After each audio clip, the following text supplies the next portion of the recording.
Hello, buddy, and welcome to Electric City Sentai Denzicaster here on the ECS Network. I'm your host, Mike. This week I'm joined by William. Sam and Duncan. Yes, and Sam with Duncan the Denzi Kitty making a rare appearance where we have actually allowed her in the studio this week. We just got done watching episodes 21 and 22 of Pretty Guardian Sailor Moon, wrapping up our little mini marathon. And, of course, you can go find the synopses in various places. I think last week, so I think it's sailormoon.wikia.com is the Sailor Moon Wikia where you can get some information on it. Sam? I think you put the wiki part first. No. Don't. No, you don't. Like a lot of different other wiki sites. You have to put wiki either before or at the very. It's the dot part. In this case, it's sailormoon.wikia.com. What do you think, Sam? First impressions. I promised something was coming. I love the direction that Mercury's going in. Yay. I love the outfit. Very much. These episodes serve as the debut of what is officially referred to as Dark Mercury instead of Sailor Mercury.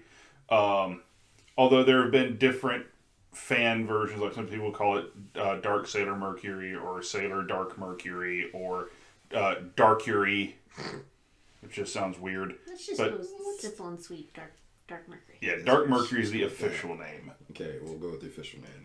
It actually sounds like it makes sense.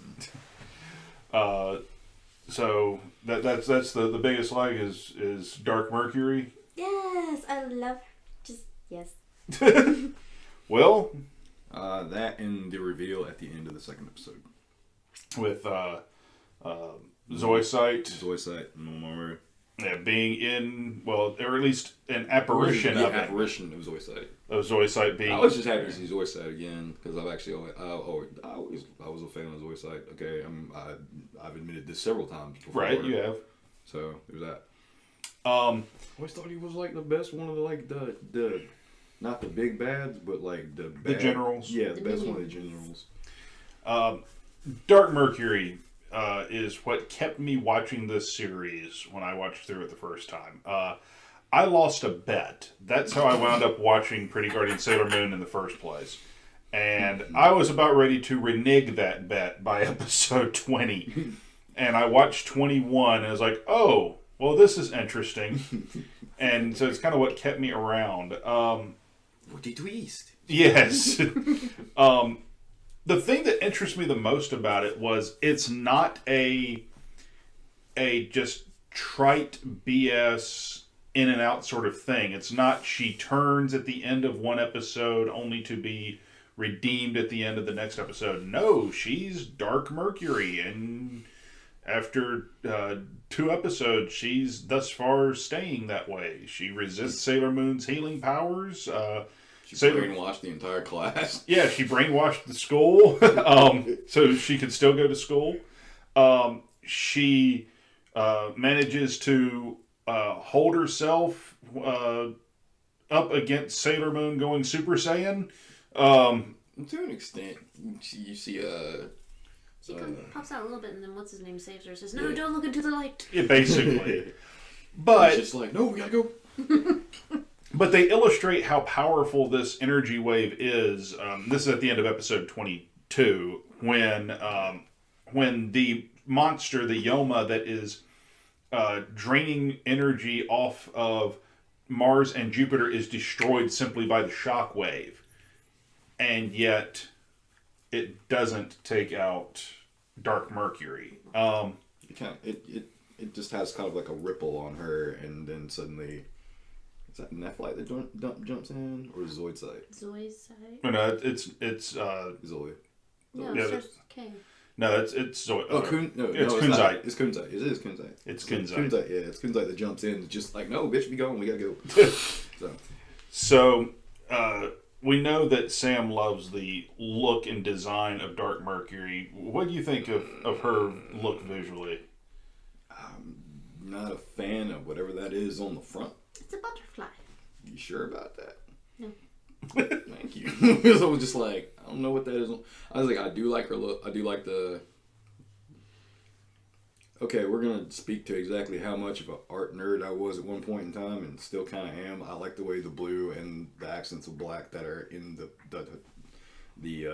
Dark Mercury outfit go very, very well together. Yes. Including the bow, including the way they changed out the bow on the back for like I guess it would be like a goth like frill bow on the back. Right. It looks really, really nice. There, nerd. Got it. You nerd. If you're watching this channel and you're expecting to see anything but nerds, you should probably watch something else. It's like, I'm just saying. Well, my nerddom has like different levels. Everybody's does. I will say I really dig the outfit. I like the replacement bow on the front. Doesn't really bother me too much because they need the synthesis between the look of, or at least the way it feels, the look of a Sailor Scout or a Sailor Guardian, but at the same time, Corrupted. Matching the visual aesthetic of the generals. That's what I get, is because you have a lot of the same tribal and a lot of the lines and things like that are very reminiscent of the generals. And I do like that. Her transformation, the way that's different. I like that too. Yeah, they even went so far as to create new stock footage and a new transformation for Especially when Dark it's like she just it's kind of like the whole like when she just steps and turns her like heel in the water. It's kind of like the whole thing of like whatever. And she's got attitude now. It's awesome. Yeah, it's almost amazing to sit there and think it's the same actress playing essentially the same character, just with a different attitude. She has range, people. On a different note but similar subject, I just got done rewatching Silent Hill or whatever. The girl actress. Which one? What do you mean, which one? Which Silent Hill? There's two. There's Silent Hill number 1, and then Silent Hill number 2, Revelation. Yeah, I was. Number 1. Okay, thank you. I said That's the all first I was one. asking. Pay attention. But anyway, the little girl actress, like Pay attention, you. Like the fact that she bounces back and forth between sweet, innocent, has no idea what's going on, little girl, to creepy demon child. I'm just like, Dude, that was awesome. Especially when, like, I'm sorry, but like me and Josh and I think Roger went and saw it in theaters. It was like the one part where she's dancing in the blood race. Oh my God, she's dancing! She's dancing! I can't. Oh my God. But no, it's just another example about like how the same actress can do two different personalities that are so. Sure. And it's just like, holy crap. She's freaking awesome. What did you think of Sailor Mercury Goes to School, or Dark Mercury Goes to School? What was the point? Except alienating Sailor Moon. It was honestly, it seemed to me like the whole point of that was to show that I can get you anywhere you are. Yeah. It's kind of like a whole, this is who I am now, this is the power I wield. Mm-hmm. And I was like, don't test me. Do you think that they're trying to do what Usagi thought they were doing, is make her feel like how Amy used to feel, where she had no friends, was the outcast? Yeah. Yeah, I think that my vibe is that was only part of it, because it was always part of Amy's personality that she liked school, she enjoyed school, she liked being a student, she liked learning. I always took it as showing, as a way of showing, no, this is still Amy. Like, it's not a different person. She isn't brainwashed. This is her. Just more? The darkest version of her. And it's as if to show them, no, this is who I am now. I'm still Amy. I'm just going to kill all of you. And maybe it is a little bit of the whole, exercising her power kind of deal. Yeah. Well, I get that, because Amy was one for school, but it was just like, in that moment, in that part of that scene where everybody stops and then basically they threaten Usagi, and then Amy gets up and just basically lays it out like, I brainwashed them. I was like, I pretty much brainwashed him, and I don't want to really fight you at school, but I will if I have to.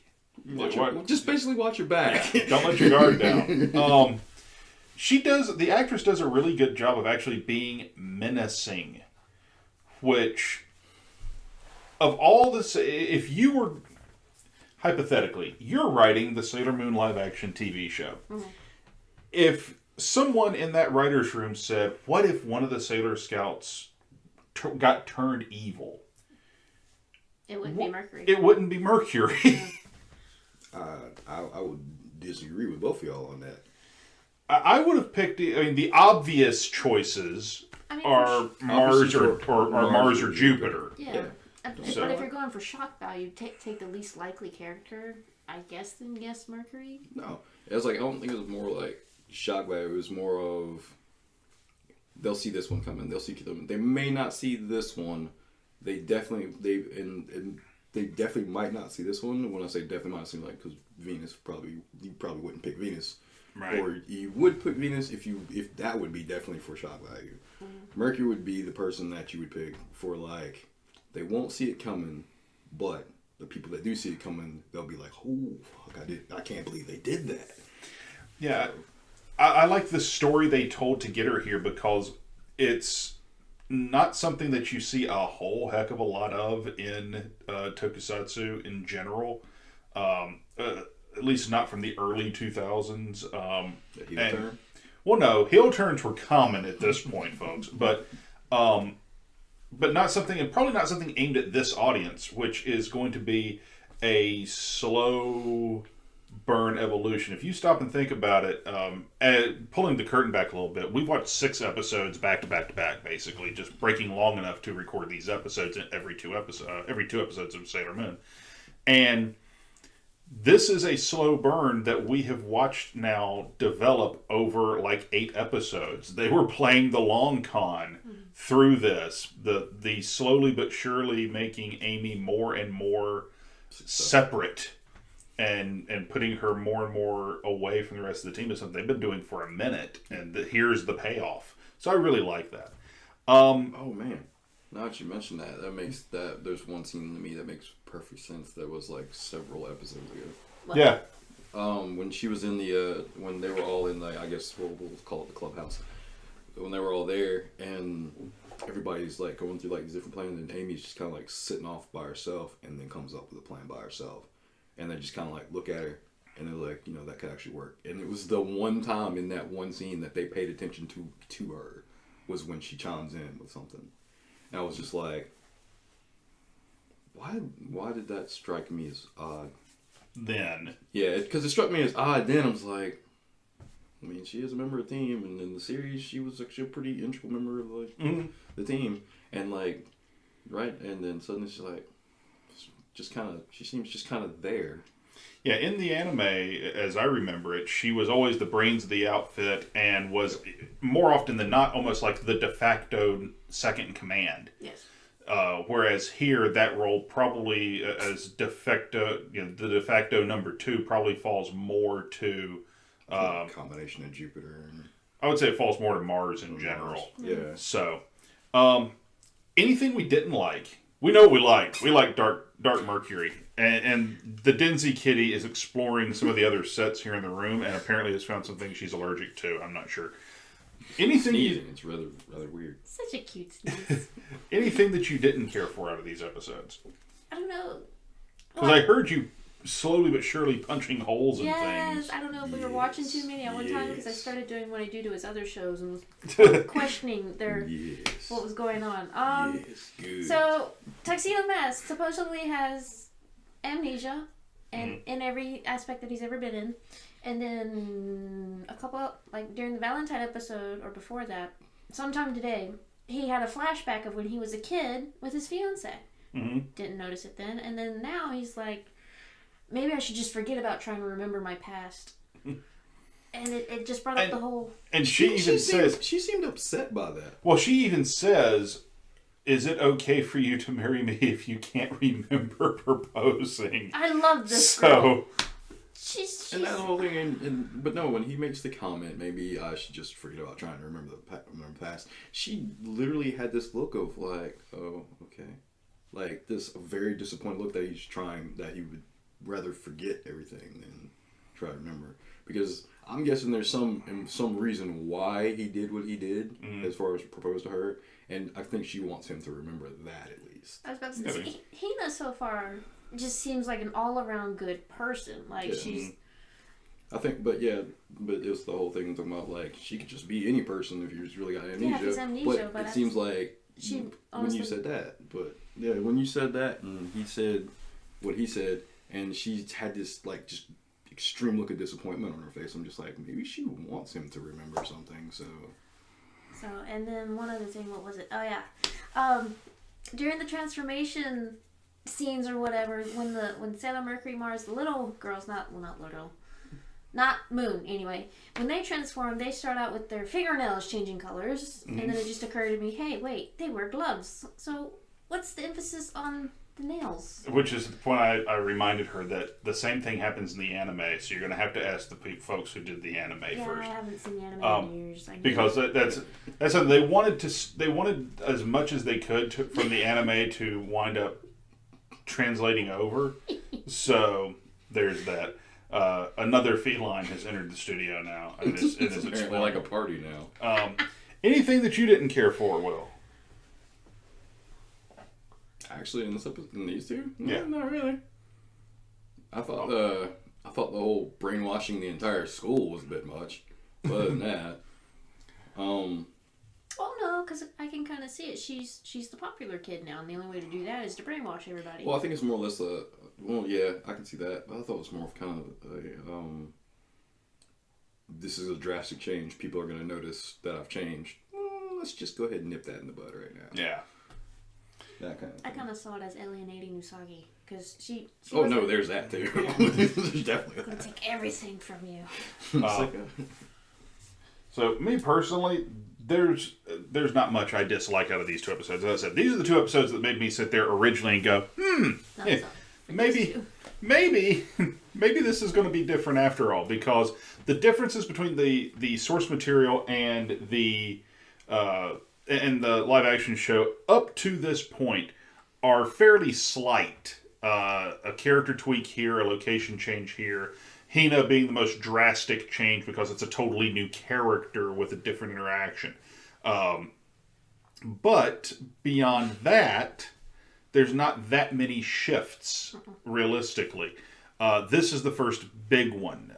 Typically speaking, in the Sailor Moon source materials, as you pointed out when we were watching, Tuxedo Mask is the one that inevitably goes rogue at some point, that goes bad or gets brainwashed and winds up turning evil in some way.